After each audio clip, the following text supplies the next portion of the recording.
The topic is Dr. Martin Luther King at the 21st Century, and the guest is Dr. LBaldwin from Vanderbilt University and one of the preeminent Martin Luther King scholars of our period.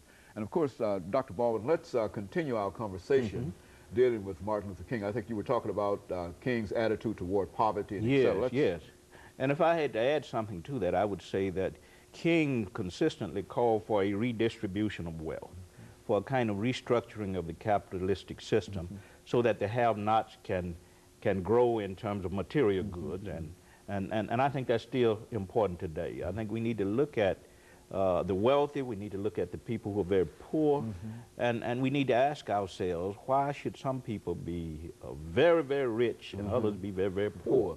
And I think we have to look at capitalism in a very critical way, is what Dr. King was about.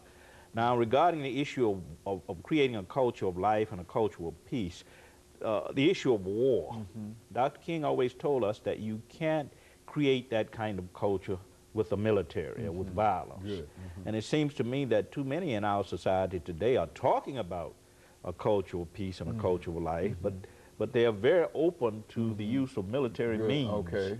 And another thing about this, let me push it further and say that when Dr. King was talking about this culture, he was not simply talking about the United States. He was talking about a global, on a global level, creating a culture of life and peace from which all people of the world can benefit. Very good. And he had that in mind. Very good. You know, and of course, Dr. King had quite a number of things to say about many things, and but now you also mentioned scholarship. And let me sort of raise this question in terms of the scholarship.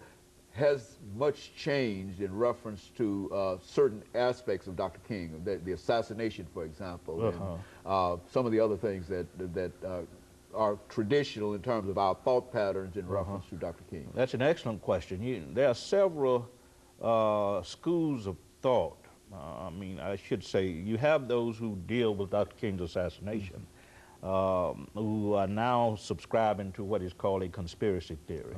And that's pretty much accepted now in scholarly circles, that his death resulted from a conspiracy that involved many forces in our society. So James Earl Ray didn't just go out and shoot him by himself. Exactly. I mean, that single assassin theory is pretty much rejected now by most scholars.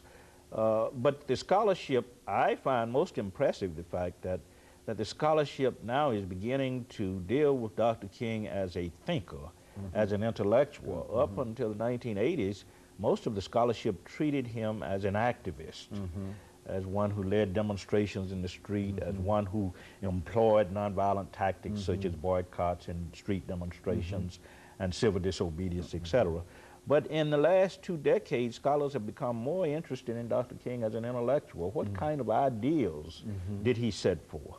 Ideals that might be useful for us today as we try to address problems of race, problems of economics, problems of violence and human destruction. So the scholarship is moving in that direction. I think scholars are also beginning to see Dr. King as a world figure.